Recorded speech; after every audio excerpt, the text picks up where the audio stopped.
نحمده ونصلي على رسوله الكريم اما بعد فاعوذ بالله من الشيطان الرجيم بسم الله الرحمن الرحيم رب اشرح لي صدري ويسر لي امري واحلل عقدة من لساني يفقهوا قولي.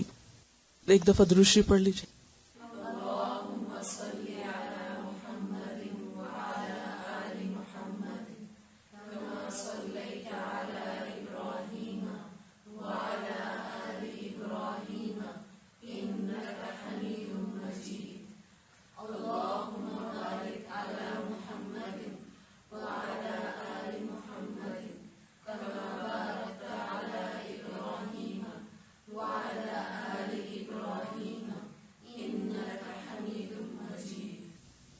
حسن اخلاق کی دعا پڑھیے.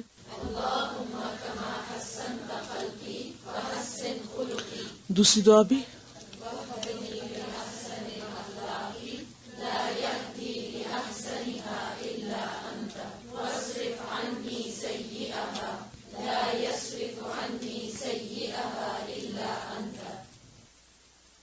آج ہم مزاح کے بارے میں پڑھیں گے. مزاح، ہیومر. مزاح کا لفظی معنی ہوتا ہے دل لگی کرنا، مذاق کرنا، ہنسی مذاق، خوش طبعی. قرآن مجید میں اللہ سبحانہ و تعالیٰ فرماتے ہیں انہ اضحک و ابکا، بے شک اسی نے ہنسایا اور اسی نے رلایا. ہنسنا اور رونا دونوں ہی زندگی کے حصے ہیں. انسان ہمیشہ ایک کیفیت میں نہیں رہتا. کبھی اس پر خوشی کے لمحات ہوتے ہیں، کبھی غم کے لمحات ہوتے ہیں، کبھی ایمان میں اضافہ معلوم ہوتا ہے، کبھی انسان عبادات میں وہ خشوع و خضوع نہیں پاتا، کیونکہ انسان کے دل کی کیفیت بدلتی رہتی ہے.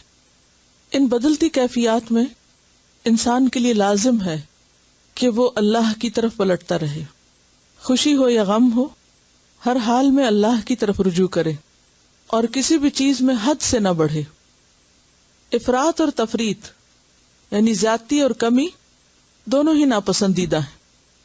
نہ تو ہر وقت ہنستے رہنا اچھا ہے اور نہ ہی ہر وقت منہ بسورے رہنا اچھا ہے، اور نہ ہی ہنستے ہوئے حد سے بڑھنا اچھا ہے، اور نہ ہی انسان اپنے اوپر غیر ضروری قسم کی سنجیدگی طاری کرے. جہاں تک خوش ہونے کا تعلق ہے یا کسی کو خوش کرنے کا تعلق ہے تو اس معاملے میں بھی اعتدال بہت ضروری ہے. بعض لوگوں کا مزاج اتنا کڑوا ہوتا ہے، اتنا روکھا پھیکا ہوتا ہے، انداز ایسا تحکمانہ ہوتا ہے کہ کسی سے بات کرنا پسند نہیں کرتے، اور اگر بات کریں بھی تو ہر بات میں دل توڑ دیتے ہیں. جہاں یہ رویہ ناپسندیدہ ہے وہاں ہنسی مذاق میں مسخرہ پن اختیار کرنا بھی ناپسندیدہ ہے. یہ ایک دوسری ایکسٹریم ہے. مسخرہ پن کیا ہوتا ہے؟ کسی کا مذاق اڑانا اور کسی کا مذاق اڑا کر خوش ہونا، کسی کو شرمندہ کر کے خوش ہونا، یا پھر فضول باتیں کرنا. اسی طرح ہنسانے کے لیے فحش کلامی اختیار کرنا، فحش باتیں کرنا، جھوٹ بولنا، خوشامد، مبالغہ آرائی، گستاخی کا رویہ، یا کسی کی مصیبت پہ ہنسنا، یا کسی کی نقل اتار کے ہنسنا، یہ سب دینی اعتبار سے ناپسندیدہ چیزیں ہیں. تو خشک مزاجی اور مسخرے پن کے بیچ میں ایک خوبصورت چیز ہے جس کا نام مزاح ہے، یعنی دوسرے کو خوش کرنا لیکن حق کے اندر، اعتدال کے اندر رہتے ہوئے، حدود کے اندر رہتے ہوئے.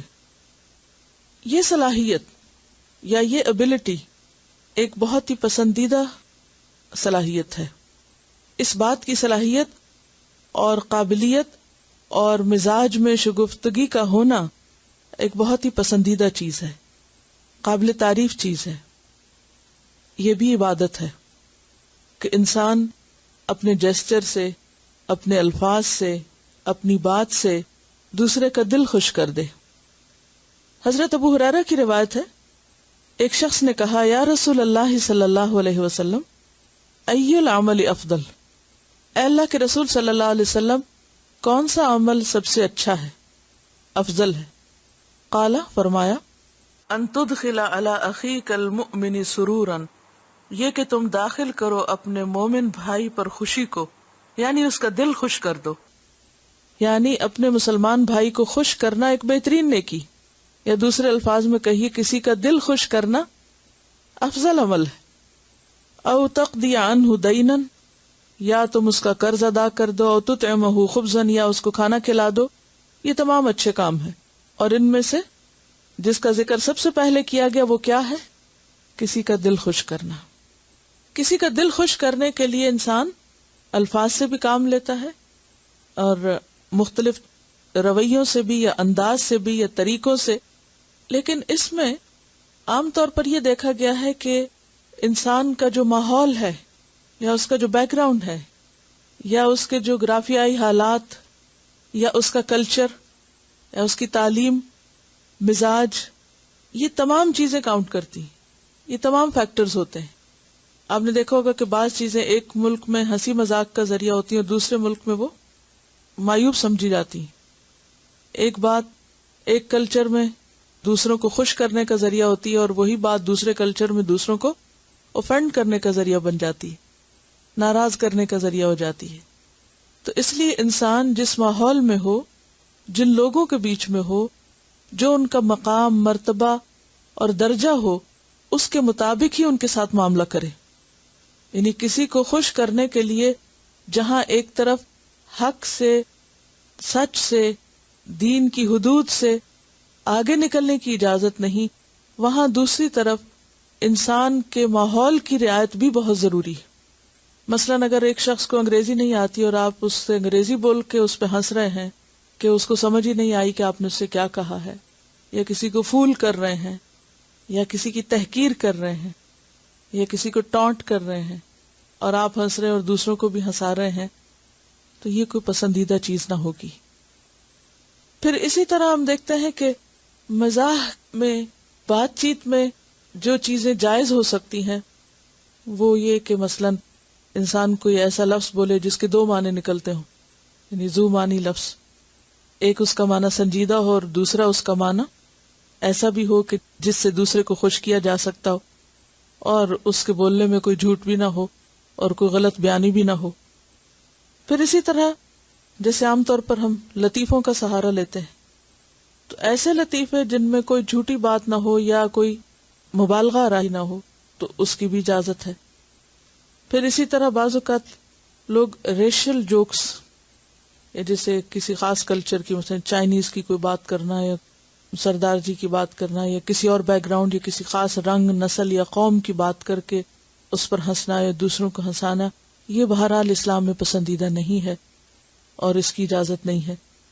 اسی طرح بعض جوک جو ہوتے ہیں وہ سک جوکس ہوتے ہیں یا ڈرٹی جوکس ہوتے ہیں، جن سے انسان کی طبیعت یا فطرت جو ہے وہ بھی نفرت کرتی ہے، تو ایسی چیزوں سے بچنا بھی ضروری ہے۔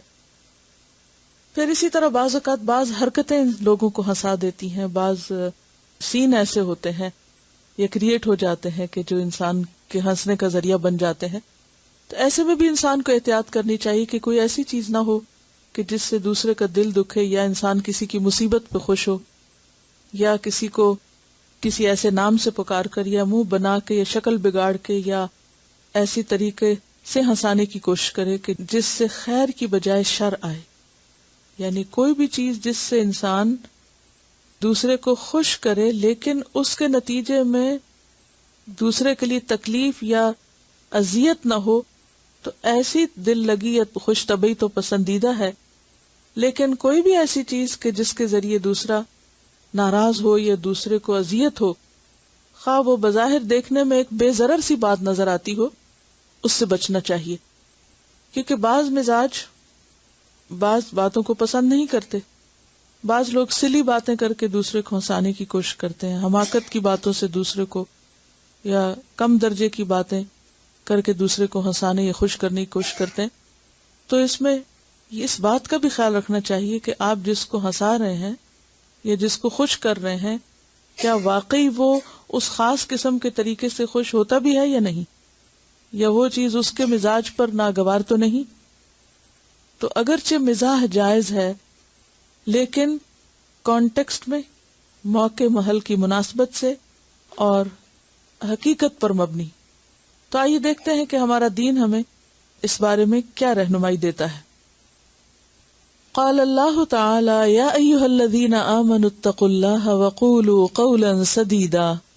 اللہ سبحانہ وتعالیٰ کا ارشاد ہے، اے لوگو جو ایمان لائے ہو، اللہ سے ڈرو اور درست بات کیا کرو.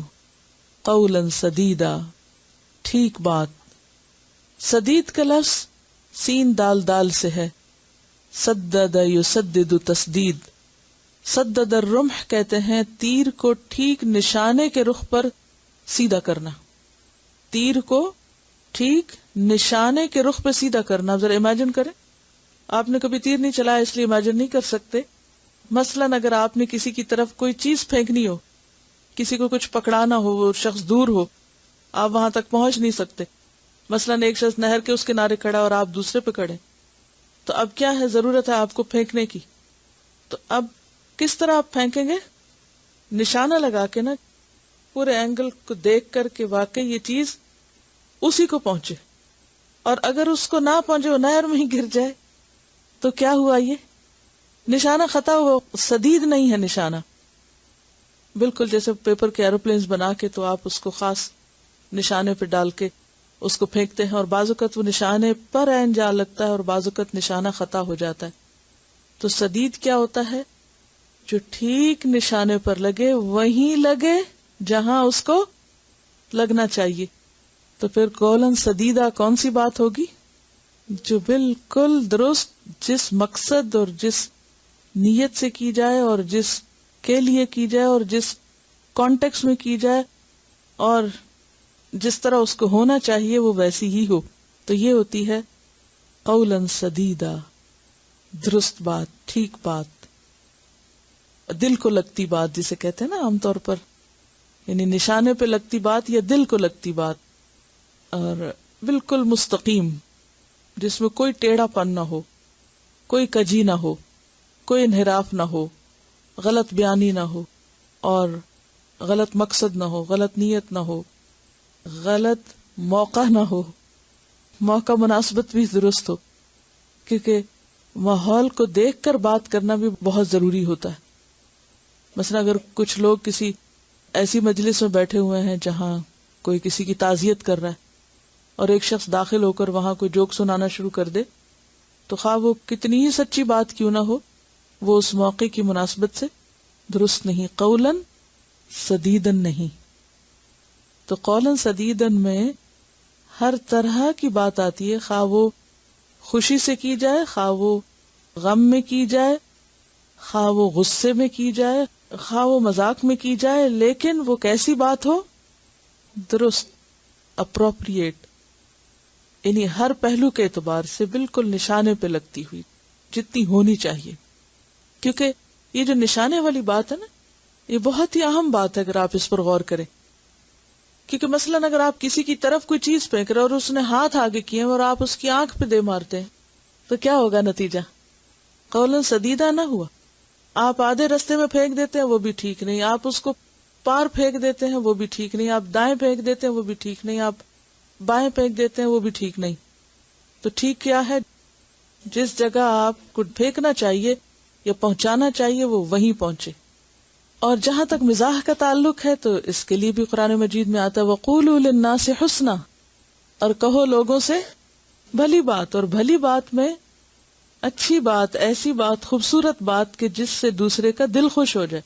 یعنی قولاً حسناً جو ہے، یقولوا للناس حسنا میں بہت سی چیزیں آتی ہیں، لیکن خاص طور پر وہ بات بھی کہ جس کے اندر خوبصورتی ہو اور جو دوسرے کا دل خوش کر دے. تو مزاح کا اصل مطلب یا مقصد یا مطلوب کیا ہے؟ دوسرے کو خوش کرنا. عن ابی ہریرہ قال، ابو ہریرہ رضی اللہ عنہ سے روایت ہے، قال انہوں نے کہا، قالوا لوگوں نے کہا. ابو ہریرہ لوگوں کی بات بیان کر رہے ہیں. یا رسول اللہ، اے اللہ کے رسول صلی اللہ علیہ وسلم، انک تداعبنا، بے شک آپ ہم سے ہنسی مذاق کرتے ہیں. تداعبنا کا لفظ دال عین بے سے ہے، خوش طبعی کرنا، کہ آپ ہم سے ہنسی مذاق کی باتیں کرتے ہیں، خوش طبعی کی باتیں کرتے ہیں. قال فرمایا، انی لا اقول الا حقا، بے شک میں نہیں کہتا مگر حق بات. رواہ الترمذی کتاب البر والصلۃ. کہ صحابہ نے آپ سے پوچھا کہ آپ اللہ کے رسول ہیں اور آپ بعض اوقات ہمارے ساتھ ہنسی مذاق کرتے ہیں، تو آپ نے فرمایا کہ ہاں، لیکن ہنسی مذاق میں بھی میں درست بات کرتا ہوں، حق بات کرتا ہوں، سچی بات کرتا ہوں، جو کرنی چاہیے وہی کرتا ہوں، ناحق نہیں کہتا، حد سے نہیں بڑھتا. عن سماک ابن حرب، سماک بن حرب سے روایت ہے، قال انہوں نے کہا قلت لجابر بن سمرۃ اکنت تجالس رسول اللہ صلی اللہ علیہ وسلم؟ قال نعم. سماک بن حرب کہتے ہیں میں نے جابر بن سمرہ سے کہا اکنت کیا تم تھے، تجالسو بیٹھا کرتے، رسول اللہ صلی اللہ علیہ وسلم نبی صلی اللہ علیہ وسلم کے پاس، کیا تم رسول اللہ صلی اللہ علیہ وسلم کی مجلس میں بیٹھتے تھے؟ قال نعم، کہنے لگے ہاں میں ایسا کرتا تھا، کثیرن بہت زیادہ، بہت بیٹھتا تھا، بہت آتا جاتا تھا.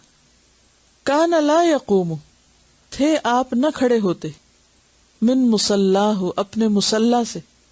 مصلا کیا ہوتا ہے؟ صلاۃ کی جگہ. الذی یصلی فیہ الصبح، وہ جگہ جس میں آپ صبح کی نماز پڑھتے، یعنی فجر کی نماز کے بعد آپ اپنی نماز کی جگہ سے کھڑے نہیں ہوتے تھے.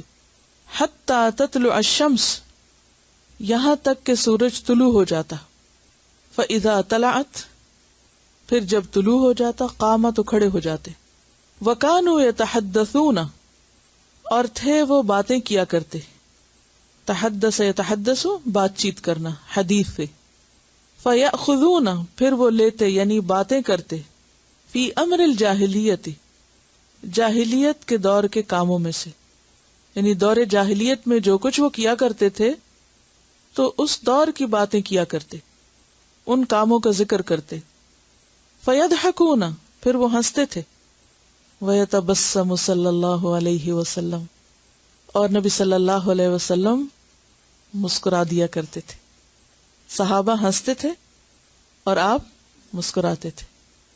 ہنسنے میں بعض اوقات آواز بھی نکلتی ہے لیکن مسکرانے میں آواز نہیں ہوتی. رواں ترجمہ کرتے ہیں. سیدنا سماک بن حرب سے روایت ہے، کہتے ہیں کہ میں نے جابر بن سمرہ رضی اللہ عنہ سے کہا کیا تم رسول اللہ صلی اللہ علیہ وسلم کے ساتھ بیٹھا کرتے تھے؟ انہوں نے کہا ہاں بہت بیٹھا کرتا تھا. آپ جہاں فجر کی نماز پڑھتے وہاں سے آفتاب نکلنے تک نہ اٹھتے، یعنی سورج نکلنے تک نہ اٹھتے. جب سورج نکلتا تو آپ اٹھتے اور لوگ باتیں کرتے اور جاہلیت کے کاموں کا ذکر کرتے اور ہنستے اور آپ تبسم فرماتے. اس حدیث سے ہمیں بہت سی باتیں پتہ چلتی ہیں. پہلی بات تو یہ ہے کہ صحابہ کرام سے لوگوں کے سوال نبی صلی اللہ علیہ وسلم کے دور اور آپ کے طریقوں اور آپ کی عادات اور آپ کی شخصیت کے بارے میں ہوتے تھے. اور یہ تابعی پوچھتے ہیں ایک صحابی سے کہ آپ لوگ کیا کیا کرتے تھے، کیا آپ ان کے پاس بھی بیٹھتے تھے؟ تو صحابی کہتے ہیں کہ ہاں ہم بیٹھتے تھے اور بہت بیٹھتے تھے.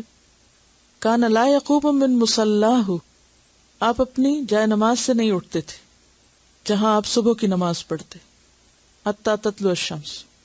تو اس سے ایک اور بات پتہ چلتی ہے کہ نماز کے فوراً بعد اگر کوئی مجبوری نہ ہو تو اٹھنے اور بھاگنے کی نہیں کرنی چاہیے، کیونکہ نماز پڑھنے کے بعد انسان کے اوپر ایک خاص کیفیت ہوتی ہے اور وہ ایک بہت ہی خوبصورت وقت ہوتا ہے. تو اس میں اگر انسان کچھ مزید کچھ پڑھ لے یا ایون اگر اپنی جائے نماز پر بیٹھ کر کسی سے بات چیت کر لے تو اس میں کوئی حرج نہیں. اب یہ وقت کون سا ہے؟ فجر کی نماز کے بعد کا وقت ہے. اور فجر کی نماز کے بعد آپ کی روٹین کیا تھی کہ جب تک سورج نہیں نکلتا تھا آپ اسی جگہ بیٹھے رہتے، یا تو ذکر اذکار کرتے یا پھر یہ کہ صحابہ کرام آپ کے پاس آ کے بیٹھ جاتے اور سیکھتے سکھاتے. اور جب سورج نکل آتا تو آپ کھڑے ہو جاتے. اس کے بعد آپ کا معمول کیا ہوتا تھا؟ یہ کیا کرنا چاہیے؟ سورج نکلنے کے بعد 15-20 منٹ نکل جائیں تو 15-20 منٹ کے بعد اشراق کی نماز ہوتی. اب یہ جو وقت تھا نماز وغیرہ ہوگی، سب کام کاج ہو گئے، تو اس میں لوگ بات کرتے تھے. اس سے کیا پتہ چلتا ہے؟ اشراق سے پہلے بات چیت کی جا سکتی ہے، اور یہ بات چیت جو تھی یہ ایک علمی بات بھی ہوتی تھی، اور اس میں علمی باتوں کے علاوہ دیگر باتیں بھی ہوتی تھی۔ تو اس سے کیا پتہ چلتا ہے کہ نبی صلی اللہ علیہ وسلم کی مجلسوں میں صرف سنجیدہ باتیں نہیں ہوتی تھی، بلکہ ہلکی پھلکی باتیں بھی ہوتی۔ کس لیے؟ کیونکہ انسانی طبیعت ہے کہ ایک خاص وقت کے بعد انسان کے اندر سنجیدہ بات لینے کا مادہ ختم ہو جاتا ہے۔ کہا یہ جاتا ہے کہ 50 منٹ کا وقت ایسا ہوتا ہے کہ جس میں انسان پوری طرح کنسنٹریٹ کر سکتا ہے، اور اس کے بعد انسان کی جو کنسنٹریشن ہے وہ 100% نہیں رہتی۔ تو اس میں کیا ہے کہ جو شخص تعلیم دینے والا ہو اسے چاہیے کہ ایک وقت میں سنجیدہ تعلیم دینے کے بعد بیچ میں کوئی ایسی ہلکی پھلکی بات چیت کرے کہ جس سے لوگوں کا ذہن اس سے ہٹ جائے، یا دوبارہ جب بات شروع ہو یا دوبارہ ایک سنجیدہ کام شروع ہو تو اس سے پہلے وہ فریش ہو جائے اور پھر اس قابل ہو جائے کہ پوری طرح بات کو لے سکے۔ اور اس میں آپ دیکھیے کہ ایک اور اہم چیز پتہ چل رہی ہے کہ وہ اپنے واقعات سناتے، یتحدثون کا مطلب کیا؟ اپنی کہانیاں سناتے تھے، اپنے واقعات سناتے تھے، گزری ہوئی باتوں کا ذکر کرتے۔ تو اس سے کیا پتہ چلتا ہے کہ علمی مجلس کے اندر اپنے تجربات اور اپنے تاثرات اور اپنے ماضی کا ذکر اور ماضی کے قصے کہانیاں بیان کی جا سکتی ہیں۔ اور پھر یہ کہ بعض باتیں ایسی ہوتی تھی کہ جو لا علمی میں کی ہوئی تھی، اور وہ لا علمی کے دور کی باتیں، یعنی بعض اوقات انسان کو اپنے کیے پہ خود ہی ہنسی آتی کہ میں کتنا بے وقوف تھا، میں یہ کیا کرتا رہا۔ تو صحابہ کرام اپنی باتیں سناتے اور اس پر ایک دوسرے کے ساتھ ہنسی مذاق بھی کرتے، اور آپ صلی اللہ علیہ وسلم ان کی باتیں سن کر مسکراتے رہتے۔ اس سے کیا سیکھا آپ نے؟ عمل کی کیا بات سیکھی؟ اب یہ جو میں آپ سے پوچھتی ہوں نا، اچھا آپ نے کیا سیکھا؟ آپ نے پوری تفسیر کے دوران آپ نے دیکھا کہ ایک سرٹن آیت کی تفسیر کرنے کے بعد پھر خواہ کسی بھی نوعیت کی آیتیں، پھر آپ کا تھوڑا سا وقت کہ اچھا اب آپ بولیں۔ اب یہ اگر آپ نہ بولیں تو اور بات ہے، لیکن یہ ہے کہ اس کا مقصد یہی ہوتا ہے کہ گفتگو کے دوران وہ جو ایک بوجھل کیفیت ہے وہ دور ہو جائے، اور دوسرے لوگوں کا بھی انپٹ ہو، اور دوسرے لوگوں سے بھی بات سن کر مزید جو ذہن کی جلا ہوتی ہے۔ یعنی آپ دیکھیں کہ اگر ایک ہی شخص بولتا رہے تو اس میں کیا ہے؟ آپ ایک ہی سے سیکھ رہے ہیں، لیکن جب آپ ایک دوسرے سے سیکھتے ہیں، یعنی ایک ہوتا ہے اپ ورڈ سیکھنا اور ایک ہوتا ہے ہاریزونٹلی سیکھنا، کہ ایک تو آپ استاد سے سیکھتے ہیں اور پھر آپ اپنے ساتھیوں سے سیکھتے ہیں، ایک دوسرے کے تجربات سے سیکھتے ہیں، کیونکہ ہر شخص کی زندگی ایک کتاب ہے۔ ہر شخص کی زندگی میں کچھ نہ کچھ ایسی چیزیں ہیں کہ جس سے انسان فائدہ اٹھا سکتا ہے۔ ہنسانے والی باتیں ہوتی ہیں وہ عام طور پر بہت اپ رائٹ اور بہت عقل والی باتیں نہیں ہوتی، عقل کے درجے سے گری ہوئی باتیں ہوتی ہیں عام طور پر، لیکن ایک شخص جس کے اندر تقویٰ ہوتا ہے وہ ہنسی مذاق میں بھی بہت زیادہ عقل سے گری ہوئی بات نہیں کرتے، بے وقوفی اور حماقت کی بات نہیں کرتا۔ اور دوسری بات یہ کہ گستاخی کی بات نہیں ہوتی، کوئی ایسا مذاق جس میں اللہ یا رسول یا دین کی گستاخی شامل ہو جائے وہ ہنسنے کی بات نہیں ہوتی۔ ایک مومن کے لیے اس میں کوئی ہنسنے کی بات نہیں ہوا کرتی۔ فن تو ہے مگر حق سے ہٹا ہوا نہیں، چھوٹ نہیں، اور کسی کو اذیت دینا نہیں، نہ ہی کسی کو تانا دینا، نہ کسی کی غیبت، اور پھر اپنے حالات کا ذکر کرنا جو ہے وہ اپنے اوپر ہی ہنسنا ہے۔ اگر اپنی حماقت کو بیان کرتا ہے یا اپنے اوپر ہنستا ہے تو ٹھیک ہے، اسے حق ہے، لیکن کسی پہ ہنستا ہے تو وہ پھر دوسرے کے لیے دل آزاری کا سبب ہو جاتا ہے۔ ایسی باتیں کہ جس میں کسی کے لیے کوئی سبق نہ ہو وہ تو نہیں کرنی چاہیے۔ ان کا سوال یہ ہے کہ ان کو یوں محسوس ہوتا ہے کہ اپنی جاہلیت کی یا جہالت کی باتیں نہیں کرنی چاہیے، وہ ٹھیک ہے، لیکن اگر کوئی ایسی بات کہ جو بامعنی ہو یا اس میں کسی کے لیے سبق ہو تو اس کے کرنے میں کوئی حرج نہیں، لیکن لا یعنی باتیں، فضول باتیں جن میں کوئی سبق نہیں، کوئی نہ کسی کی خوشی، اور صرف اپنے آپ ہی کی باتیں کرتے رہنا جو دوسروں کے لیے بعض اوقات دل آزاری کا سبب بن جاتی ہیں، تو وہ درست نہیں۔ یہ آ رہا ہے نا، یتحدثون فی امر الجاہلیہ، جاہلیت کے کاموں کا، یعنی دور جاہلیت میں جو کام کرتے تھے ان کا ذکر کیا کرتے تھے۔ ضروری نہیں کہ کسی پرسن کو ڈسکس کریں، یعنی جاہلیت کے کام مراد ہیں یہاں، یعنی دور جاہلیت میں جو کام ہوتے تھے اس سے متعلق ہے۔ اب چند ایک واقعات میں آپ کو سناؤں گی نبی صلی اللہ علیہ وسلم کی زندگی سے کہ آپ کا ہنسی مزاح جو ہے وہ کس قسم کا ہوتا تھا اور اس کا انداز کیا تھا۔ عن انس ان رجلا اتى النبي صلی اللہ علیہ وسلم فقال یا رسول اللہ احملنی، فقال النبي صلی اللہ علیہ وسلم انا حاملوك على ولد ناقة، قال وما اصنع بولد الناقة، فقال النبي صلی اللہ علیہ وسلم وهل تلد الابل الا النوق۔ عن انس رضی اللہ عنہ سے روایت ہے ان رجلا کہ ایک شخص، اور ایک دوسری روایت میں حضرت ام ایمن کے بارے میں آتا ہے، اتن نبی صلی اللہ علیہ وسلم، نبی صلی اللہ علیہ وسلم کے پاس آیا، فقال تو کہا یا رسول اللہ، اے اللہ کے رسول صلی اللہ علیہ وسلم، احملنی سوار کیجئے مجھے یا سواری بخشیے مجھے۔ فقال النبی، تو نبی صلی اللہ علیہ وسلم نے فرمایا، انا بے شک ہم، حاملو کا سوار کرنے والے ہیں تجھ کو، علی ولد ناقۃ اونٹنی کے بچے پر، ہم تمہیں اونٹنی کا بچہ دیں گے سواری کے لیے، یہ مراد ہے۔ قالا وہ کہنے لگا وما اصنع بولد الناقہ، میں اونٹنی کے بچے کے ساتھ کیا کروں گا، یعنی اس کو میں لے کے کیا کروں گا، اس پہ کیسے سواری کروں گا۔ فقال النبی، تو فرمایا نبی صلی اللہ علیہ وسلم نے، وہل تلد، اور کیا جنتی ہے، الابل اونٹ کو، الا النوق سوائے اونٹنی کے، یا اونٹنیوں کے سوا کوئی اور جنتا ہے اونٹ کو۔ حضرت انس رضی اللہ عنہ سے روایت ہے کہ ایک شخص نے رسول اللہ صلی اللہ علیہ وسلم سے سواری طلب کی، آپ نے فرمایا سواری کے لیے میں تجھ کو اونٹنی کا بچہ دوں گا۔ اس نے کہا میں اونٹنی کے بچے کو کیا کروں گا؟ رسول اللہ صلی اللہ علیہ وسلم نے فرمایا اونٹ کو بھی اونٹنی ہی جنتی ہے، یعنی اونٹ بھی تو اونٹنی کا بچہ ہی ہے۔ تو اس میں مزاح کس چیز میں پایا جاتا ہے؟ دراصل اونٹ اونٹنی کا بچہ ہے، یعنی جو میں تجھے دوں گا وہ اونٹنی کا ہی بچہ ہے نا، کسی اور نے جنا ہے اس کو، کسی اور کا تو نہیں، اونٹنی کا ہی بچہ ہے۔ رواہ ابی داؤد۔ یہ جو نوق لفظ ہے نا، یہ ناقتن کی جمع ہے، ناقتن کہتے ہیں اونٹنی کو، اور نوق ہے اونٹنیاں، اس کی جمع ناق بھی ہوتی ہے اور نوق بھی، اور اونق بھی ہوتی ہے، اور نیاق بھی، ناقات بھی۔ چند ایک اور مثالیں۔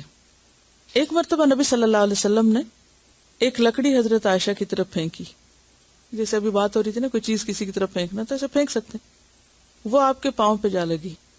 کس کے پاؤں پہ لگی؟ حضرت عائشہ کے۔ حضرت عائشہ نے چوٹ محسوس کرتے ہوئے اور مسکراتے ہوئے پوچھا، اے اللہ کے رسول صلی اللہ علیہ وسلم، کیا بدلہ لینا جائز ہے؟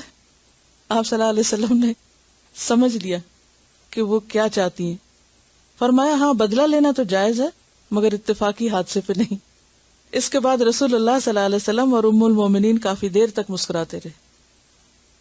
رسول اللہ صلی اللہ علیہ وسلم کا ارشاد ہے کہ سب لوگوں میں اچھا وہ ہے جو اپنے گھر والوں کے لیے اچھا ہو، اور میں تم میں سب سے بڑھ کر اپنے گھر والوں کے لیے اچھا ہوں۔ آپ کا معمول یہ تھا کہ ازواج مطہرات کو خوش کرنے کی کوشش کرتے۔ حضرت عائشہ فرماتی ہے ایک دفعہ میں نے حریرہ، یعنی جیسے دلیا ہوتا نا، حریرہ پکا کر آپ کے سامنے رکھا۔ اس وقت حضرت سودا بھی آپ کے پاس بیٹھی تھی۔ میں نے سودا سے کہا آپ بھی کھائیں، مگر وہ انکار کرنے لگی۔ میں نے بطور مزاح کہا اگر نہ کھاؤ گی تو حریرہ تمہارے منہ پہ ملوں گی۔ انہوں نے پھر بھی نہ کھایا، تو میں نے مزاح میں اٹھ کر حریرہ ان کے چہرے پہ مل دیا۔ رسول اللہ صلی اللہ علیہ وسلم نے دیکھا تو ہنسنے لگے۔ میری یہ حرکت دیکھ کر آپ نے سودا سے فرمایا اب تم بھی یہ حریرہ عائشہ کے منہ پہ ملو۔ حضور نے مجھے پکڑا اور حضرت سودا نے اٹھ کر حریرہ میرے منہ پہ لیپ کر دیا۔ اب اس میں آپ دیکھیے کہ بعض اوقات ایسے شغل بھی ہوتے ہیں، کسی پہ رنگ ڈال دینا یا کسی کو جاتے جاتے چھیڑ دینا، کچھ بعض لوگ اس کو مائنڈ کرتے ہیں۔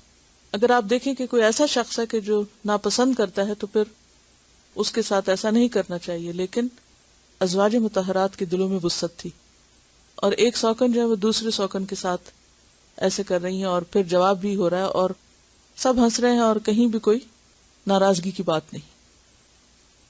سیرت کی کتابوں میں آتا ہے کہ ایک دفعہ حضرت عائشہ منہ دھو رہی تھی، نبی صلی اللہ علیہ وسلم ان کے پاس سے گزرے۔ حضرت عائشہ نے محبت سے حضور پہ پانی کا چھینٹا دے مارا، یعنی وضو کر رہی تھی تو کیا کیا، پانی پھینک دیا آپ پر۔ رسول اللہ صلی اللہ علیہ وسلم نے بھی فوراً چلو بھر کر حضرت عائشہ پہ پھینکا۔ یعنی اسے بدلہ لیا اور پھر دونوں مسکرانے لگے. آپ نے فرمایا دیکھو عائشہ میں نے زیادتی نہیں کی، صرف بدلہ لیا ہے. اب یہ بدلہ لینا ہنسی مذاق کا ایک انداز ہے، لیکن جو لوگ اس کو نہ برداشت کریں ان کے ساتھ ایسا نہ کیجیے.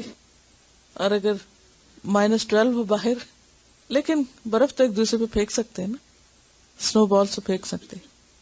صحابہ کرام کے بارے میں آتا ہے کہ وہ واٹر میلن ایک دوسرے کی طرف پھینکا کرتے تھے. جیسے بال یعنی فٹ بال، شاید اس وقت فٹ بال تو نہیں ہوتا ہوگا، لیکن یعنی کھیل کے طور پر ایک دوسرے کی طرف، دوسرا تیسرے کی طرف، تیسرا چوتھے کی طرف.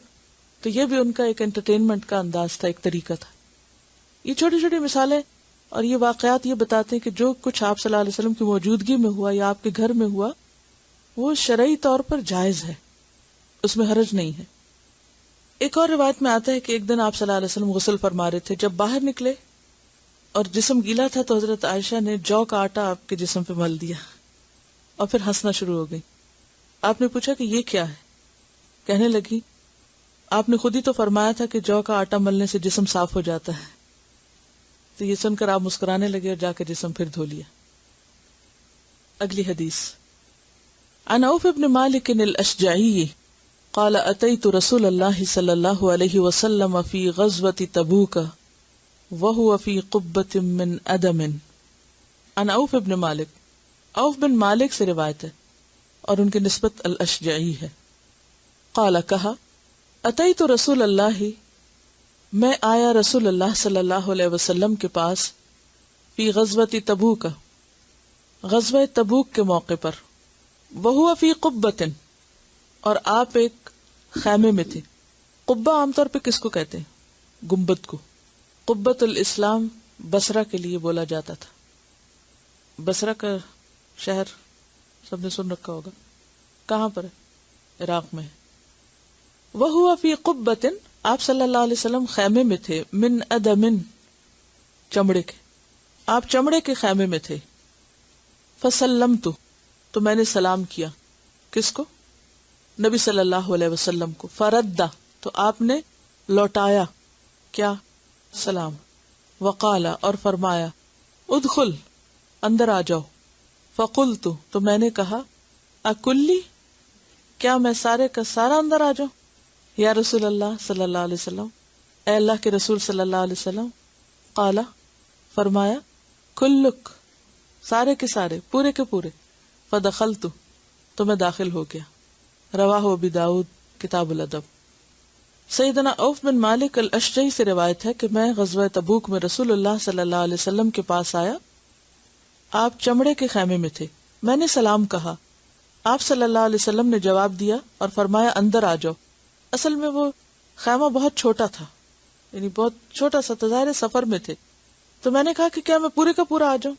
یعنی وہ آنا اندر مشکل تھا. یعنی آپ یوں امیجن کریں کہ کوئی شخص ایسی جگہ پہ آپ کو بلا رہا ہے جہاں آپ نے کھڑے ہونے کی جگہ، ایسی جیسے لفٹ میں بعض اوقات بہت سارے لوگ اندر ہوتے ہیں تو جو نیا آنے والا ہو اس کے لیے مشکل سے جگہ بنتی. تو ایسے ہی چھوٹا سا خیمہ تھا اور اس میں اتنی جگہ نہیں تھی. تو انہوں نے کیا کہا کہ اچھا پورا ہی اندر آ جاؤں، یعنی جگہ تو نہیں ہے تو میں آ جاؤں سارے کا سارا، یا میں آ سکتا ہوں اس طرح. تو آپ نے فرمایا آ جاؤ. اصل میں بہت سے جوکس جو ہوتے ہیں نا وہ سچویشن پر بھی ڈیپینڈ کرتے ہیں. اب الفاظ میں وہ پڑھ کے بات اس طرح نہیں بنتی. اس میں ویسے تو ہنسنے کی کوئی بات نہیں ہے یا خوش ہونے کی کہ اگر کوئی کسی سے پوچھے کہ اچھا اندر آ جاؤ، رکے آ جاؤ، تو اس میں کیا ہنسی کی بات ہے بظاہر. لیکن سچویشن پر ڈیپینڈ کرتا ہے کہ کس سچویشن میں کس کو اندر آنے کے لیے کہا جا رہا ہے. بعض اوقات ایسا بھی ہوتا ہے نا کہ کچھ لوگ بیٹھ کے کچھ کام کر رہے ہوتے اور آپ پاس سے گزر رہے ہوتے، تو آپ ازراہ مذاق ان کو کوئی نہ کوئی سوال کر دیتے ہیں یا کوئی بات کر دیتے ہیں، تو اس سچویشن سے ایک امیوزمنٹ کی کیفیت پیدا ہو جاتی ہے. تو یہ اسی طرح کا ہے. وہ کہتے ہیں کہ پھر میں پورے کا پورا اندر داخل ہو گیا.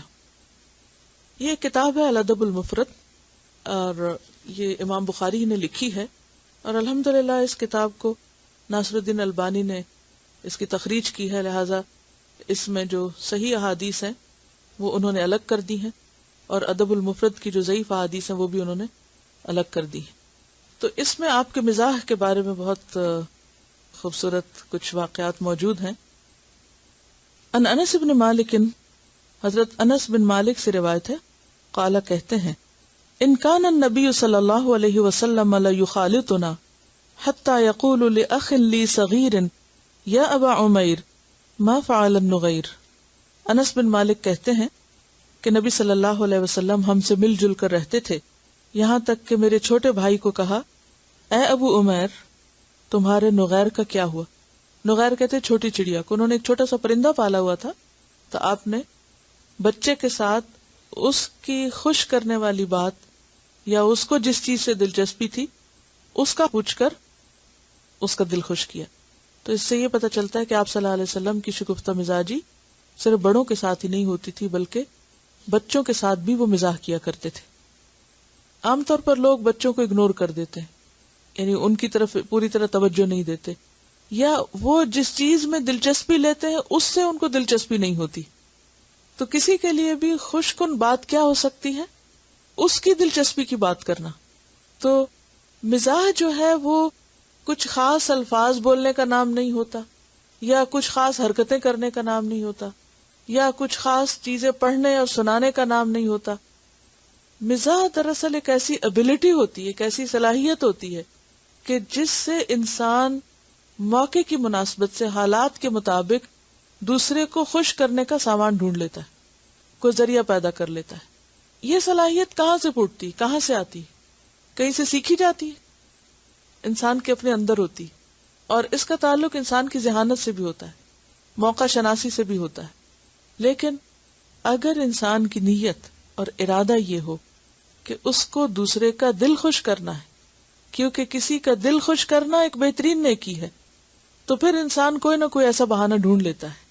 اور جن لوگوں کے بیچ میں انسان رہتا ہے یا جو اس کے آس پاس ہوتے ہیں ان کا وہ مزاج شناس بھی ہوتا ہے، اور اگر نہیں تو ہونا چاہیے کہ وہ کون سی باتیں جو دوسرے کو خوش کرتی، کس بات سے دوسرا ہنس سکتا ہے، کون سی باتیں جو دوسرے کو ناراض کرتی ہیں، کون سی باتیں جو میرے لیے تو بہت خوشی کی ہیں یا مجھے تو ہنساتی ہیں لیکن دوسرے کے لیے اس میں کوئی انٹرسٹ کا سامان نہیں۔ تو اس میں بنیادی طور پر دوسرے کے مزاج کی رعایت رکھنا، اس کے انٹرسٹ کا، اس کے شوق کا، اس کی دلچسپی کا اور اس کی خوشی کا، اگر یہ ساری چیزیں سامنے رکھ کر انسان کوئی چیز کرتا ہے تو اس سے ہنسی مذاق بھی عبادت بن جاتا ہے۔ عام طور پر لوگوں کو بچوں سے کمیونیکیٹ کرنے میں مشکل پیش آتی ہے، لیکن اس حدیث سے پتہ چلتا ہے کہ بچوں سے دوستی کیسے کی جا سکتی ہے، بچوں کو کس طرح کچھ سکھایا جا سکتا ہے، اور کس طرح ان کا انٹرسٹ ڈیولپ کیا جا سکتا ہے کسی بھی کام کے کرنے میں۔ اب بچوں کو جتنا شوق ہوتا ہے اپنے کھلونوں سے یا اپنے پرندوں سے یا پیٹس سے، وہ آپ نے دیکھا ہوگا کہ جب وہ ان کو وہ دکھائی دیتے ہیں تو کچھ اور دکھائی نہیں دیتا، وہ کسی اور چیز کی طرف توجہ نہیں کرتے۔ اب اگر وہ کسی اور چیز میں مشغول ہیں اور آپ ان کو کوئی سنجیدہ بات سنانے کھڑے ہیں تو وہ تو ان کے بالکل اوپر سے گزر جائے گی۔ تو پہلے کیا کرنا ہے کہ جس چیز میں وہ مشغول ہیں اس سے متعلق بات، اور جب وہ سمجھے کہ ہاں واقعی آپ کو بھی انٹرسٹ ہے اس سے، تو پھر وہ کھلیں گے اور پھر وہ مزید بات سننے کے بھی قابل ہوں گے۔ یعنی قولاً سدیدہ جو موقع کی مناسبت سے بھی اور پھر مزاج شناسی کے ساتھ۔ اچھا، یہ ساری چیزیں اسی وقت ہو سکتی ہیں جب آپ کو انسانوں میں انٹرسٹ ہو۔ اگر آپ انسان بیزار ہیں تو پھر آپ کو کوئی چیز بھی خوش نہیں کر سکتی، آدم بیزار جس کو کہتے ہیں۔ بعض لوگ ہوتے ہیں کہ ان کو ملنا جلنا، کسی سے سوشلائز کرنا، بات چیت کرنا پسند نہیں ہوتا، وہ بعض اوقات اس کو دین کے خلاف سمجھتے ہیں، تقوی کے خلاف سمجھتے ہیں۔ تو یہاں بتانے کا مطلب یہ ہے کہ ہمارا دین جو ہے وہ صرف خشک باتوں کا نام ہی نہیں اور صرف سنجیدہ باتوں کا نام ہی نہیں، اس میں ہنسی مذاق کی بھی گنجائش ہے، ہاں اس کی بھی شرائط ہے کہ وہ حق کے مطابق ہو۔ طبیعت ہلکی پھلکی ہو جاتی ہے، آپ کو ایک خاص انرجی ملتی ہے، آپ کا سٹریس ریلیز ہو جاتا ہے اور آپ بہتر طور پر اچھے کام کرنے کے قابل ہوتے۔ یعنی جیسے ہم نے شروع میں بات کی تھی کہ ہر چیز میں اعتدال ضروری۔ اگر آپ مزاح میں بھی اس کے یعنی کہ ہر وقت آپ کے اوپر ایک وہی کیفیت طاری ہے، آپ سنجیدہ موقعوں پر بھی ہنسی مذاق کر رہے ہیں، آپ کسی وقت سنجیدہ ہو کر ہی نہیں دیتے، تو یہ بھی ایک ناپسندیدہ کیفیت ہے۔ کسی بھی چیز کا حد سے بڑھنا اس کی حیثیت کھو دیتا ہے، اور اس کا پھر دوسرا ایفیکٹ شروع ہو جاتا ہے. اس کے بارے میں ہم دیکھتے ہیں کہ نبی صلی اللہ علیہ وسلم نے جو تعلیم دی ہے، ان رسول اللہ صلی اللہ علیہ وسلم قال، نبی صلی اللہ علیہ وسلم نے فرمایا، ثلاث منجیات، تین چیزیں نجات دینے والی ہیں، وثلاث مہلکات، اور تین چیزیں ہلاک کرنے والی ہیں. فاما المنجیات، وہ چیزیں جو نجات دینے والی ہیں، فتقوی اللہ فی السر والعلانیہ، اللہ کا تقوی چھپ کر بھی اور اعلانیہ بھی، والقول بالحق، اور حق بات، فی الرضا والسخط، رضامندی کی حالت میں بھی اور ناخوشی کی حالت میں بھی، والقصد، اور اعتدال، فی الغنى والفقر، دولت مندی کی حالت میں بھی اور فقر میں بھی، یعنی فقیری کی حالت میں بھی. وَأَمَّا الْمُهْلِكَاتِ، اور ہلاک کرنے والی چیزیں یہ ہیں، فَهَوًا مُتَّبِعٌ، ایسی ہوا یعنی خواہش جس کے پیچھے لگ جائے انسان، اپنی خواہش کے پیچھے چلنا، خواہشات کی پیروی کرنا، یعنی کسی بھی چیز کا ایسا کریز ہو جانا کہ باقی سب کچھ بھول کر صرف اسی کے پیچھے لگ جائے انسان. یو گو آفٹر اٹ، ہر وقت اسی کے پیچھے اور وہی کچھ کرتے چلے جانا. وشح مطاع، حرص کی پیروی. واعجاب المرء بنفسه، اور انسان کا اپنے آپ کو اونچا سمجھنا، اپنے آپ سے خوش ہونا، خود پسندی. وہی اشدہن، اور یہ جو تیسری ہلاک کرنے والی چیز ہے یہ سب سے زیادہ شدید ہے. وہ خواہش نفس بھی بہت انسان کے لیے نقصان دہ ہے جس کے پیچھے لگ جائے انسان، اور اسی طرح حرص، لالچ، اور پھر اپنے آپ کو ہی سب کچھ سمجھنا، اور اپنے کاموں پہ، اپنی باتوں پہ، اپنی چیزوں پر حیران ہونا، پسند آنا ان کا اور خوش ہونا، اور یہ بھی تکبر ہی کی ایک قسم بن جاتی. پھر اسی طرح ہنسی مذاق میں جو جھوٹ کا عنصر شامل ہوتا ہے یا ناحق باتیں ہوتی ہیں، ان کے بارے میں بھی حدیث ہے. نبی صلی اللہ علیہ وسلم نے فرمایا، ان الرجل لیتکلم الکلمۃ یضحک بها جلساءہ یہوی بها ابعد من الثریا، بے شک بندہ ایک ایسا کلمہ ادا کرتا ہے جس سے وہ اپنے ساتھیوں کو ہنساتا ہے، لیکن اسی کی بنا پر وہ سریا سے بھی دور جگہ سے اٹھا پھینکا جاتا ہے. یعنی پاؤں کا پھسلنا کم درجے کی تکلیف دہ چیز ہے بنسبت زبان کے پھسلنے سے. زبان کی لغزشیں اور زبان سے ایسی باتوں کا نکلنا کہ جو انسان کے دین ایمان کے لیے نقصان دہ ہوں، وہ کہیں زیادہ مہلک ہیں. قال رسول اللہ صلی اللہ علیہ وسلم، لا يبلغ العبد صریح الایمان حتی یدع المزاح والکذب ویدع المراء وان کان محقا. رسول اللہ صلی اللہ علیہ وسلم نے فرمایا، کوئی بندہ صریح ایمان کی حالت کو نہیں پہنچ سکتا، یعنی اس کا ایمان خالص نہیں ہو سکتا جب تک کہ وہ مزاح اور جھوٹ کو نہ چھوڑ دے اور جھگڑے کو نہ چھوڑ دے، خواہ وہ حق پر ہی کیوں نہ ہو. تو کیا بات اس سے پتہ چلتی ہے کہ ہنسنا اور ہنسانا اچھی بات ہے، لیکن کسی کو ہنسانے کے لیے انسان غلط بیانی سے کام لے یا کوئی ایسی بات کرے کہ جس کے ذریعے دوسرے کا دل ٹوٹ جائے یا دوسرے کا نقصان ہو جائے. بعض اوقات لوگ مجلس میں بیٹھ کر ایسی باتیں شروع کر دیتے ہیں کہ جس سے کسی دوسرے کی تحقیر ہو یا بے عزتی ہو، یا بعض اوقات کچھ لوگ ہمیشہ کے لیے اپنا کانفیڈنس لوز کر جاتے ہیں. گھر میں بعض اوقات ایسا ہوتا ہے نا کہ کسی بچے کی چھوٹی چھوٹی باتوں پہ ہنسنا شروع کیا جاتا ہے، اور پھر وہ بچہ بولتا نہیں ڈر کے مارے، یا بولتا تو اس کے منہ سے اٹکتے ہوئے الفاظ نکلتے ہیں، یا اپنا کانفیڈنس سارا لوز کر جاتا ہے، تو پوری شخصیت مسخ ہو جاتی ہے. اب ہم کیا کر رہے ہیں؟ خود بھی خوش ہو رہے ہیں، دوسروں کو بھی کر رہے ہیں، اور ہم اس کو جسٹیفائی کرتے ہیں کہ اسلام میں ہنسنا ہنسانا کوئی بری بات ہے. لیکن کسی کی زندگی کی قیمت پہ ہنسنا ہنسانا اور کسی کی شخصیت کو مسخ کر کے ہنسنا ہنسانا، یہ بہت بڑا سودا ہے، یہ بہت ہی نقصان دہ چیز ہے. آپ دیکھیں کہ عام طور پر ہمارے جوکس یا ہنسنے کی چیزیں کیا رہ گئی ہیں؟ دین، مولوی کی بات، مولوی کا نام لے کر یا داڑھی کی بات کر کے یا پائنچے اٹھا کے، یا پھر جو بھی کچھ سنتیں ہیں ان کا مذاق اڑا کے. تو ایسی چیزوں پر تو کبھی بھی شریک نہیں ہونا چاہیے. قرآن مجید میں کیا آتا ہے کہ اگر تم کسی مجلس میں دیکھو کہ دین کی باتوں کا مذاق اڑایا جا رہا ہے تو پھر کیا کرو؟ وہاں نہ بیٹھو، وہاں سے اٹھ جاؤ.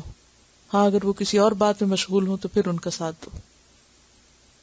پھر یہ کہ اگر کسی کھانے میں سے ایک چھوٹا سا ہاتھ لگا کے کسی کے اوپر مل دیا ہے تو وہ تو ایک اور چیز ہے، اور ایک پورا کھانا اٹھا کے کسی کے اوپر پھینک دینا اور ضائع کرنا، یہاں کھانا ضائع کرنے کی بات نہیں، تھوڑا بہت اگر لگا دیا کسی کو، جیسے اپٹن کو لگا لیتا ہے تو وہ اس مقصد کے لیے تو نہیں لگاتے کہ اس کو کھانے کو ضائع کریں. اس طرح تو کچھ بھی جو ہم اپنے اوپر ملتے ہیں، مثلا لوشن ملتے ہیں تو بھی ضائع ہو رہا ہے، یا کچھ بھی، تو اس میں بے حرمتی کا پہلو نہ ہو اور ضائع کرنے کا نہ ہو، لیکن تھوڑا بہت لے کے اگر ذرا سے بھی ہاتھ مل دیا تو اس سے فرق نہیں پڑتا. پھر یہ کہ ہر چیز کے اندر اعتدال اور ہر چیز کے اندر ایک یعنی لمٹ میں رہنا ضروری ہے. مزاح اور چیز ہے اور مذاق اڑانا الگ چیز ہے. ایک اور بات بھی یاد رکھنی چاہیے کہ ہر چیز میں جو اعتدال کا پہلو ہے وہ سامنے رہنا چاہیے. سنجیدگی میں بھی اعتدال، ہنسی مذاق میں بھی اعتدال، یعنی کوئی بھی چیز حد سے نہیں بڑھنی چاہیے.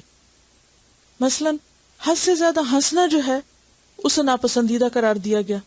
حدیث میں آتا ہے کہ یہ الادب المفرد ہی کی حدیث ہے، عن ابی ہریرہ قال قال رسول اللہ صلی اللہ علیہ وسلم اقل وفی روایت لا تکثر الضحک. ایک روایت میں آتا ہے کہ کم ہنسا کرو، اور دوسری میں آتا ہے ہنسنے میں زیادتی نہ کرو، کثرت سے مت ہنسو. یعنی ہنسنا تو جائز ہے لیکن زیادہ ہنسنا برا ہے. فإن کثرت الضحک تمیت القلب، کیونکہ ہنسی کی زیادتی دلوں کو مردہ کر دیتی، دل بے حس ہو جاتے ہیں. ایک اور حدیث میں آتا ہے خرج النبی صلی اللہ علیہ وسلم علی رہط من اصحابہ یضحکون ویتحدثون. نبی صلی اللہ علیہ وسلم کچھ صحابہ کے پاس سے گزرے جو باتیں کر رہے تھے اور بہت ہنس رہے تھے. فقال، تو آپ نے فرمایا والذی نفسی بیدہ، قسم اللہ کی جس کے ہاتھ میں میری جان ہے، لو تعلمون ما اعلم، اگر تم کو پتا چل جائے جو میں جانتا ہوں، لضحکتم قلیلا، تو تم کم ہنسو، ولبکیتم کثیرا، اور بہت رو. ثم انصرف، پھر آپ چل دیے. وابکی القوم، اور قوم کو رلا دیا، یعنی وہ جو ہنس رہے تھے وہ رونے لگ گئے. واوحى اللہ عز وجل الیہ، تو اللہ سبحانہ وتعالی نے آپ کی طرف وحی کی، یا محمد لا تقنط عبادی، کہ اے محمد صلی اللہ علیہ وسلم میرے بندوں کو مایوس نہ کرو. فرجع النبی صلی اللہ علیہ وسلم، تو نبی صلی اللہ علیہ وسلم پلٹ کے ان کی طرف آئے. فقال ابشروا، فرمایا خوشخبری پاؤ. وسددوا، اور درست ہو جاؤ. وقاربوا، اور قریب ہو جاؤ. یعنی اعتدال کی تعلیم. پہلے وہ بہت زیادہ ہنس رہے تھے، آپ نے ایسی بات کی کہ وہ رونے لگ گئے، تو اللہ سبحانہ وتعالیٰ نے کیا فرمایا کہ ان دونوں کے بیچ میں، اور اصل دین ہے یہ اعتدال کا نام. ہنسنے کے وقت ہنسنا درست ہے، لیکن ہنستے ہوئے لوگوں کو رلانا درست نہیں. یا عین اس وقت جب کہ لوگ ہنس رہے ہوں اس وقت بہت زیادہ سنجیدہ بات کر کے لوگوں کو گلٹ میں مبتلا کرنا، وہ درست نہیں. یعنی یہ تو کہا جا سکتا ہے کہ کم ہنسو، تھوڑا ہنسو، جیسے آپ نے ایک دوسری جگہ پر فرمایا کہ کم ہنسو، لیکن ہنستے ہوئے لوگوں کو رلا دینا یا پھر روتے ہوئے لوگوں کے بیچ میں کوئی جوک چھوڑ کے ان کو ہنسانا شروع کر دینا، یہ چیز ٹھیک نہیں. جریر کہتے ہیں ما رآنی رسول اللہ صلی اللہ علیہ وسلم منذ اسلمت الا تبسم فی وجہی، جب سے میں نے اسلام قبول کیا ہے کبھی ایسا نہیں ہوا کہ آپ صلی اللہ علیہ وسلم میری طرف دیکھے ہوں اور مسکرائے نہ ہوں. یعنی یہ صحابی کیا کہتے ہیں کہ آپ جب بھی مجھے دیکھتے تھے مسکراتے تھے. اچھا ایک اور بات کہ بعض اوقات ہم ہنسانے کے لیے یا کسی کے ساتھ مذاق کرتے ہوئے اس کی چیزیں چھپا دیتے ہیں اور اس کو ہنسی مذاق کا ایک ذریعہ بنا لیتے ہیں. جیسے شادی کے موقع پر جوتا چھپائی کی ایک رسم ہوتی ہے، اور اس موقع کو پھر کیا سمجھتے ہیں کہ یہ کیا ہے، ایک کھیل تماشے کا وقت ہے، یا پھر کسی کا ویسے کوئی سامان اٹھا کے چھپا دیا یا آگے پیچھے کر دیا. تو آپ کا کیا خیال ہے کہ اس بارے میں کیا حکم ہے دین کا؟ ایسا کیا جا سکتا ہے؟ یہ پریشان کرنے والی بات ہے اور اس سے منع کیا گیا ہے. نبی صلی اللہ علیہ وسلم نے فرمایا لا یأخذ احدکم متاع صاحبہ لاعبا، کوئی شخص کسی کے ساتھ کھیل کرتے ہوئے یا کسی کے ساتھ ہنسی میں اس کی چیز نہ چھپائے. یعنی کسی کی چیز چھپا کے ہنسنا یا اس کو ہنسی کا ذریعہ بنانا یہ ناپسندیدہ ہے. ولا جادن، اور نہ ہی سیریسلی. فاذا اخذ احدكم عصا صاحبه فليردها اليه، اور اگر کسی نے کسی کی کوئی عصا وغیرہ یا ضرورت کی چیز چھپا لی تو چاہیے کہ اس کو لوٹا دے.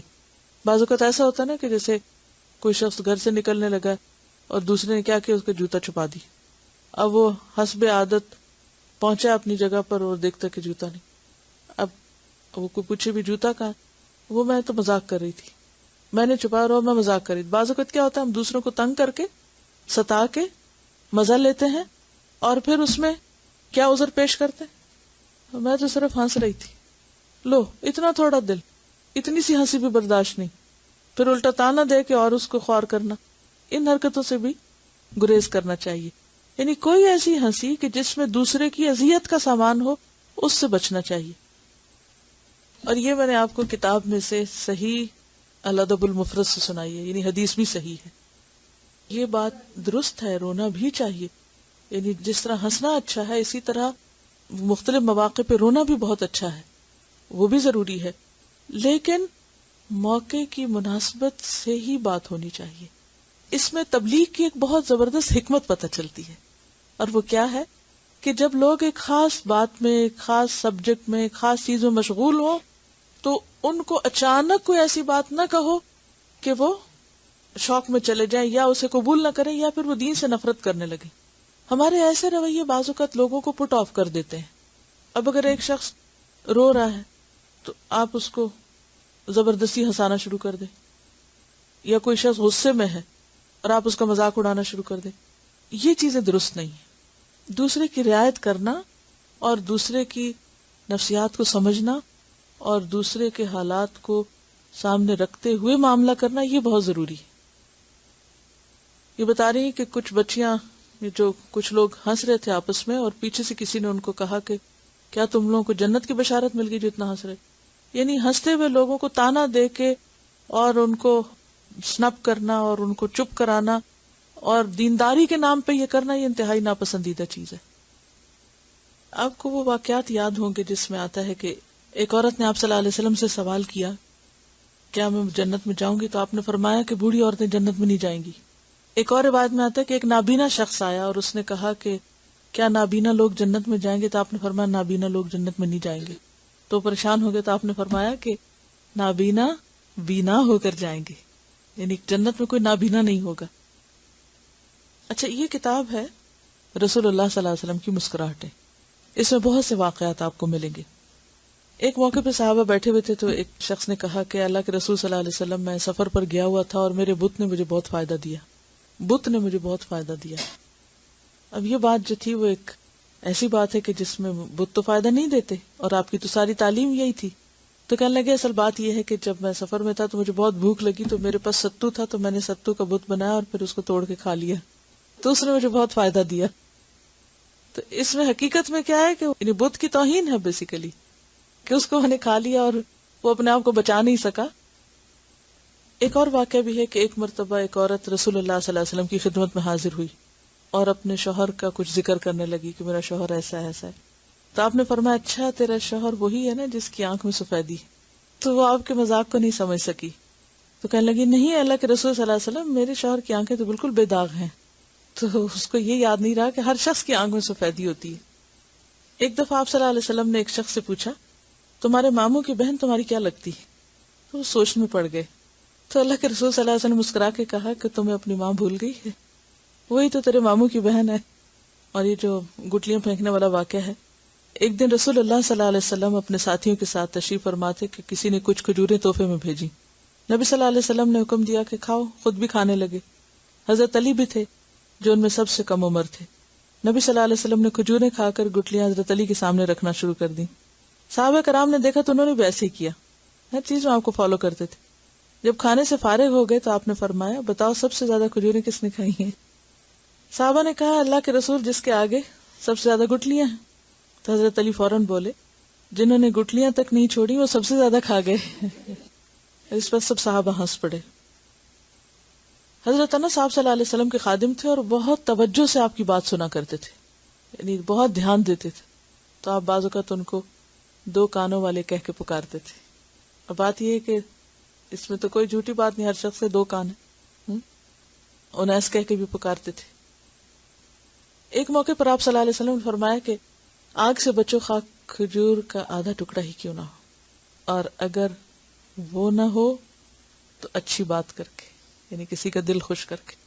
یعنی آگ سے بچنے کا ایک ذریعہ کیا ہے کہ صدقہ کرے انسان, اور اگر کسی کے پاس کوئی صدقے کی چیز نہیں تو کیا کرے, کسی کو کوئی اچھی بات بتا دے, کسی کا دل خوش کر دے. تو اس سے کیا پتہ چلتا ہے کہ مزاح ایک عبادت ہے, کثرت نہ ہو, ہر وقت یہی کچھ نہ انسان کرتا رہے, لیکن ہلکی پھلکی گفتگو انسان کی بوریت کو, انسان کے بوجھل پن کو, مشقت کو دور کر دیتی. ایک صحابی تھے, ان کا نام ظاہر تھا. ایک ہوتا نا زاہد, زاہد نہیں رے کے ساتھ, جس کی تصغیر زہیر ہوتی ہے, ظاہر زوئے سے نہیں ہے, زائی سے. تو وہ سیاہ فام تھے, حبشی تھے, اور دیہات میں رہتے تھے. تو کبھی کبھی آپ کے پاس کچھ تحفے وغیرہ بھیجتے رہتے, اور بعض اوقات اپنی چیزیں وہاں سے لا کے شہر میں بیچا کرتے تھے. تو ایک دفعہ کچھ بیچ رہے تھے تو آپ صلی اللہ علیہ وسلم پاس سے گزرے, تو آپ کی نظر ان پہ پڑی. تو آپ صلی اللہ علیہ وسلم نے جا کر ان کو پکڑا اور لوگوں سے کہا, کون ہے جو اس غلام کو اتنے داموں میں خرید لے گا, یعنی کہ کون ہے جو اس کو خریدے گا مجھ سے. تو کہنے لگے کہ اللہ کے رسول صلی اللہ علیہ وسلم, یہ تو بڑے گھاٹے کا سودا ہوگا کیونکہ اس غلام کی کوئی قیمت نہیں. تو آپ نے فرمایا اللہ کے ہاں اس کی بہت بڑی قیمت ہے. تو اس سے آپ دیکھیں کہ جیسے اپنے کسی ساتھی کو پیچھے سے جا کے پکڑ لینا, بعض اوقات ہم آنکھوں پہ ہاتھ رکھ دیتے ہیں نا, کوئی بیٹھا ہوتا ہے تو کسی کی آنکھوں پہ ہاتھ رکھ دینا, یا یہ کہ جا کے کسی کا ہاتھ پکڑ کہنا کہ اچھا کون اسے خریدے گا, یا اس طرح کی چھوٹی چھوٹی چیزیں کہ جس سے ایک ماحول جو ہے وہ ہلکا پھلکا ہو جائے, تو اس کی اجازت ہے.